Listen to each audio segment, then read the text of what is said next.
Hi, I'm Tom Scioli, author of Jack Kirby, The Epic Life of the King of Comics and Fantastic Four Grand Design, and welcome to New God Sunday School. Today we're talking about Issue 4 of Mr. Miracle.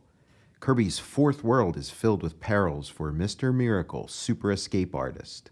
See it in the heart of a great city, a medieval death trap. Also, a big bonus, big surprise, Big Barda. Now there's that fourth world moniker again, so it's been on 3 issues of Jack Kirby's books. It captures the imagination of the fandom and the readership, and it becomes the name that sticks to describe this body of Jack Kirby's work. Behold the little man below. Behold Oberon, deep in woe and worry. For isn't he the dedicated assistant to Scott Free, brilliant young escape artist? And where is Scott Free now but in the closing jaws of death? What's happened to Scott? I know he's in some fearsome trap, and I can only sit here waiting, wondering, unable to help him. But who on earth can, especially when his enemies don't even come from Earth? Here we go, the introduction of a great new character, the introduction of Big Barda, with a really exquisitely designed costume, one of Kirby's best. And it's got the primary colors, superhero colors, and the favored color scheme for Jack Kirby's superhero characters, the Superman color scheme. All right, wake up, you Zero. Lord Almighty, it's another weirdo. How many enemies does Scott have? Wrong, Microbe, I'm a friend. Where you come from, how can one tell? Now, that's a really nice gimmick, that like somebody shows up and we've seen nothing but enemies from Scott's homeworld, and then here's somebody swinging a club, screaming, yelling, calling him a Zero, and she's like, no, I'm one of his friends. Really, great irony, great staging. The world of Apocalypse is not a playground. Where is Scott? With one of your kind, someone even worse than you.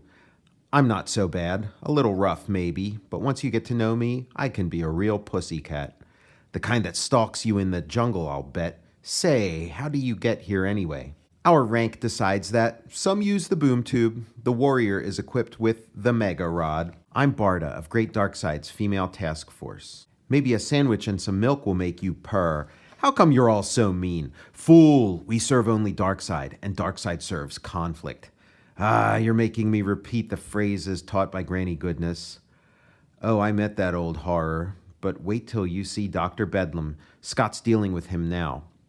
So, we get this introduction of a great character, and Mr. Miracle ends up being the series that lasts the longest out of this grouping. It's the last one to get canceled. It runs for 18 issues where the others ran for 11. And there's lots of things you could chalk it up to. Mr. Miracle is sort of the one that looks most like a standard superhero with his cape and costume. And all those factors are well and good. I think the number one thing that gave that character longevity and why creators go back to that series more than any of the others is down to the addition of Big Barda. She's just an amazing character, really great. Her perspective on the whole situation is really interesting because she is a good guy. She is a friend to Scott, but she's also got this almost religious devotion to Darkseid. And it's something that, at least in the beginning, it's not entirely decided if she's actually trying to lose that devotion to Darkseid, that she doesn't really see a conflict between having this devotion to Darkseid but then also being a friend to Scott Free. And what she reminds me sort of is like a nun, leaving the convent, and that maybe there's certain things about the sort of the religious life that she doesn't agree with and she doesn't want to be part of, but then there's other things that do still mean something to her. And this idea of Darkseid as almost a religious figure on Apocalypse, it's really difficult for her to get out from under that. And if you have some strength, some of it may have come from Darkseid. Like it's an interesting approach to like the culture of this of this fictional world, and just enriches things so much. And Scott has a little bit of that. Scott is is not as beholden to Darkseid, doesn't hold Darkseid in his heart the way Barda does, but you can tell he still is a product of that culture, of that world he was raised in, a world where, Darkseid was God, and you were taught as such, and it's hard to extricate yourself from that. Scott is almost, to me, he's kind of like a seminarian who dropped out of the seminary. So he's still like he's very knowledgeable about the religion of Darkseid, but he doesn't believe a word of it. And Barda, a lot of her anger that she has towards like the villains in a lot of these stories seems either, to the extent that they want to hurt Scott, but then also to the extent that they betray the high ideals of Darkseid, that they fall short of the purity of Darkseid and Darkseid's teachings. It's super interesting.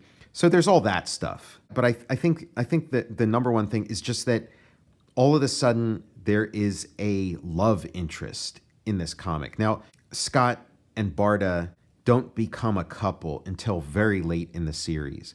They don't really become like romantically involved with each other until the very last issue, which is kind of shocking. But there's always the possibility there. There's a tension, a romantic tension that's established, and it's something that's absent from the other books.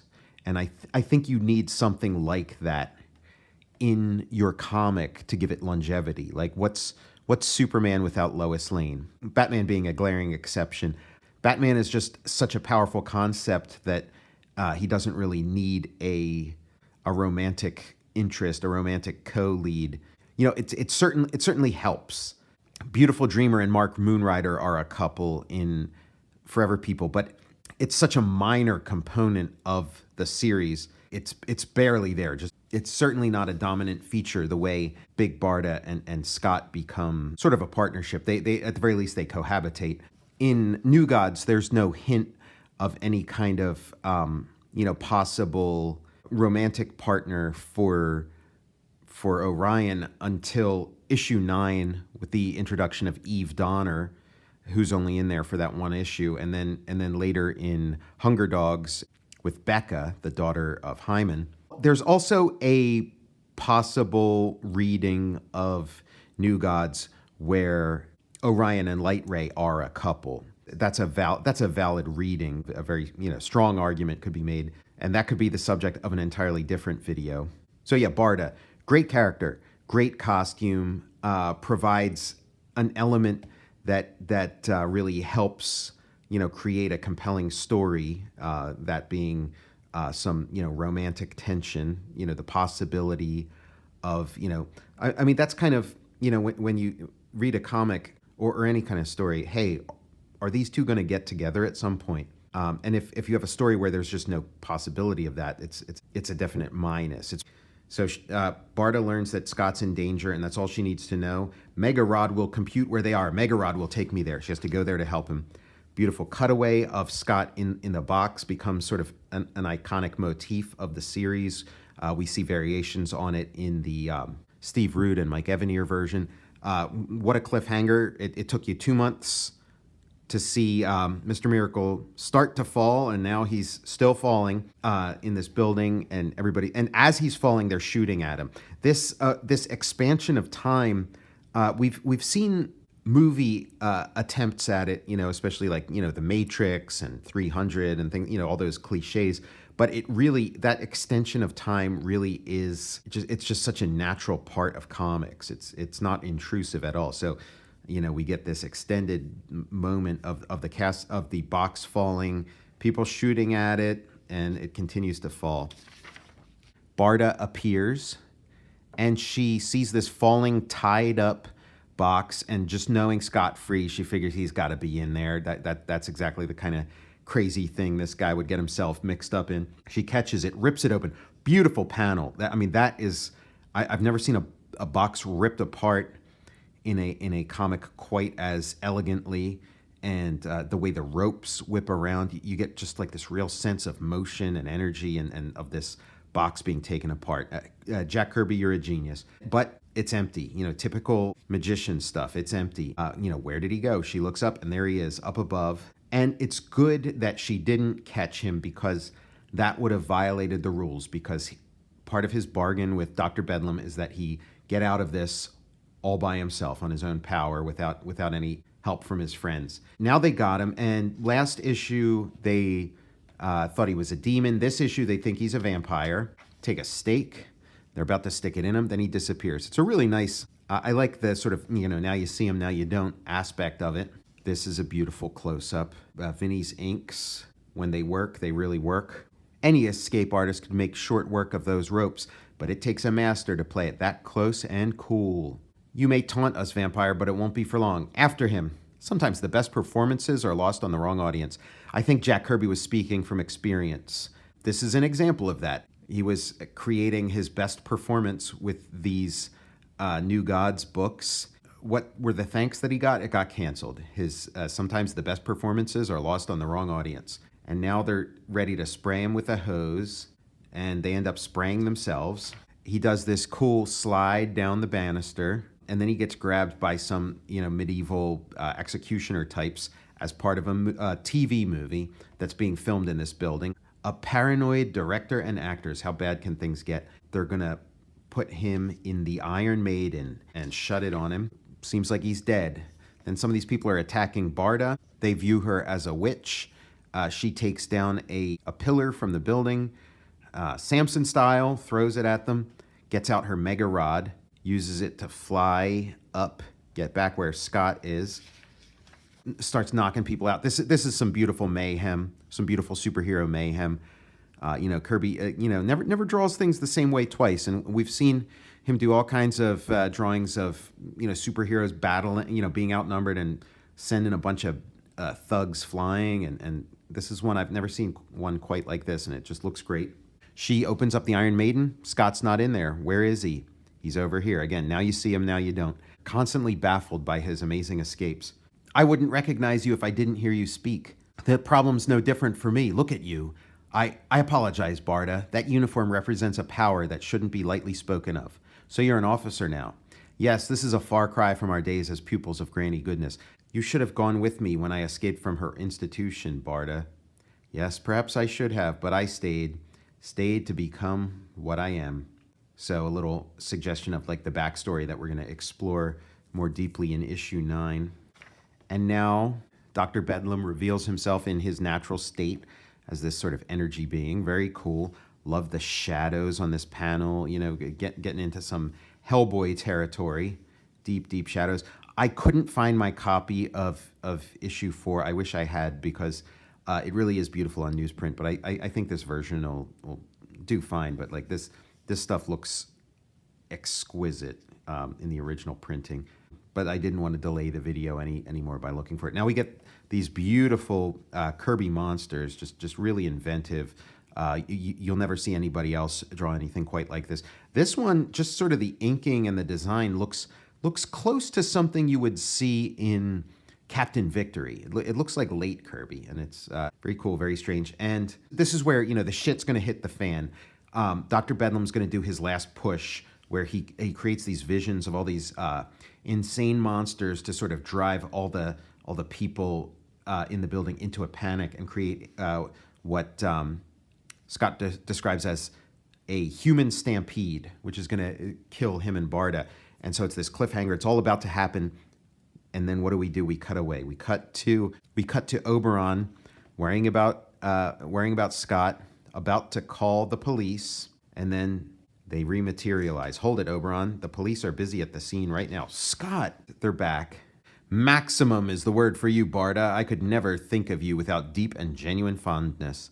I helped you in your first great escape. Yep, Oberon, if not for Barda, I might have turned out to be a grim, tough product in the Granny Goodness tradition. I risked severe punishment to help you bolt Granny's institution. It's a similarity to Luke Skywalker. It's, there's some of the deleted scenes from the first Star Wars, and in them, Luke wants to join the Empire. Like, he wants to go to Starfleet Academy, and when he graduates, he'll become an Imperial officer, just just because that makes sense to him. He wants to be somebody. He doesn't want to be a nobody on a nobody planet. He wants to be somebody, part of something, and the only thing he can think of is the Empire.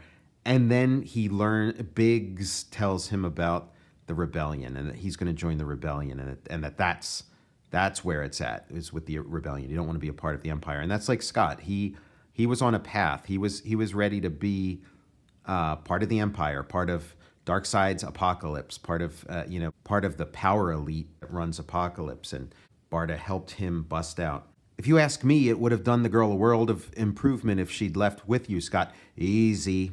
Barda's getting ready to hit Oberon with her club. The little rat, he needs a disciplined tongue.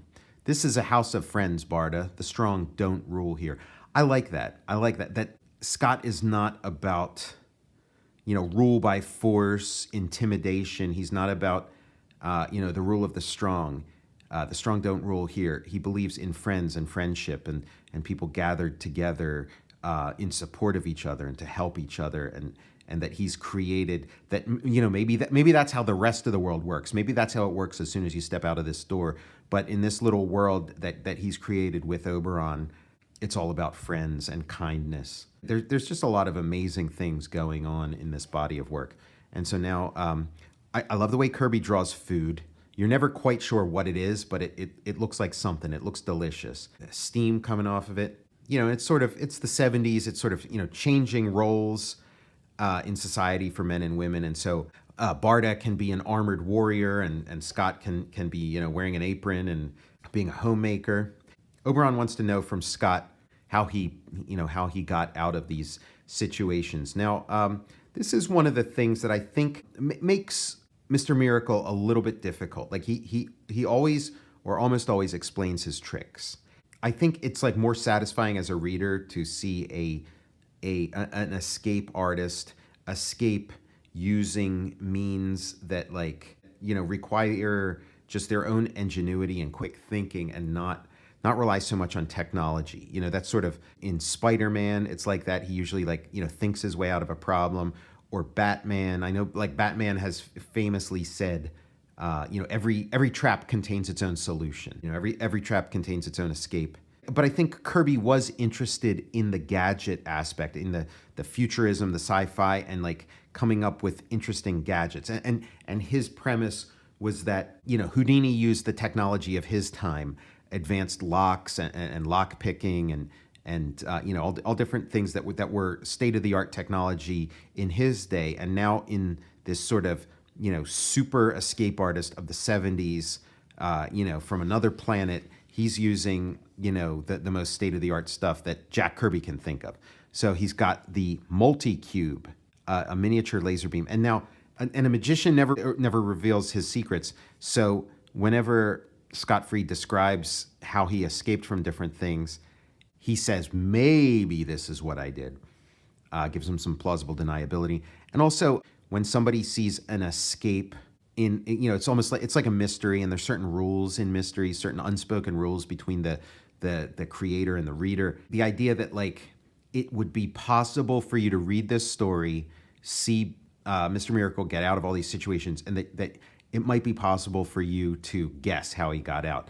And so adding the multi-cube with its miniature laser is not something the audience would have been able to think of. So it feels like dirty pool. It feels like bad cricket.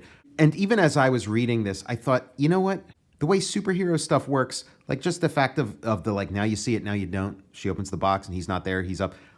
I didn't really feel like I even needed an explanation. I didn't need, you could have gone without. But what I realized is the reason why he gives these explanations here is it leads up to the part where we left off of, well, how did they get past the human stampede? And so in this sequence, he's talking about the multi-cube and how it shot a laser that got him out, and then it shot a cord and a zip line that pulled him back and reeled him here, and then it sprayed acid on the back of the Iron Maiden so he could climb out of the back of it. And then how did he get past the human stampede? Well, the multi-cube had an electrosonic signal which blanketed the brain of every paranoid in the building. They couldn't see or hear monsters in a state of coma. So that's this is all a way of, explaining how they got past that last part. And And I think that's interesting. I think it's more interesting than if Kirby had just sort of shown it. I think it's more interesting that, we have this fever pitch, and then we cut to here, and it's like, wait a second, how did you get there? And now we get a moment to breathe, and then we can sort of go back there, and I think it's very effective. It's very inventive. Kirby, you know what you're doing, Jack Kirby. Don't listen to any of us. You're kicking ass all over the place. Oh, Barda's all right. She's just a child, a powerful, deadly child playing soldier. What's for chow, boys? Smells good. And so, Barda shows up for dinner wearing like a high-tech armored bikini, and Scott and Oberon are in for it now. In fact, it looks great. Let's eat. I'm hungry as a bear. I take it all back, Oberon. That's a big, beautiful woman playing soldier. Whoever made that gal wear a uniform should be horsewhipped. Scott-free doing the Jack Benny double take where he puts his arm here, rests his other arm on it, and puts 3 fingers on the side of his face. Jack Benny was very important to people of Jack Kirby's generation. I remember my great aunt telling me how Jack Benny would do that, and he wouldn't have to say a word, and she would just laugh just from him doing that little move. Oberon here looks exactly like my grandfather. That's pretty much what he looked like in the 70s with those big mutton chops. Big Barda, bold, barbaric, and still quite a problem as her story unfolds. And why not? Doesn't she come from Apocalypse, where Holocaust is a household word? Isn't she the bait for the next overwhelming, mind-shattering trap waiting for Mr. Miracle? You bet she is. Signed, Professor Wunderbar and his murder machine. Another one for the books, another great Mr. Miracle issue, Mr. Miracle number 4. Tune in next time for the arrival of Mike Royer as inker for Mr. Miracle number 5. I'm Tom Scioli, author of Jack Kirby, The Epic Life, The King of Comics, and Fantastic Four Grand Design.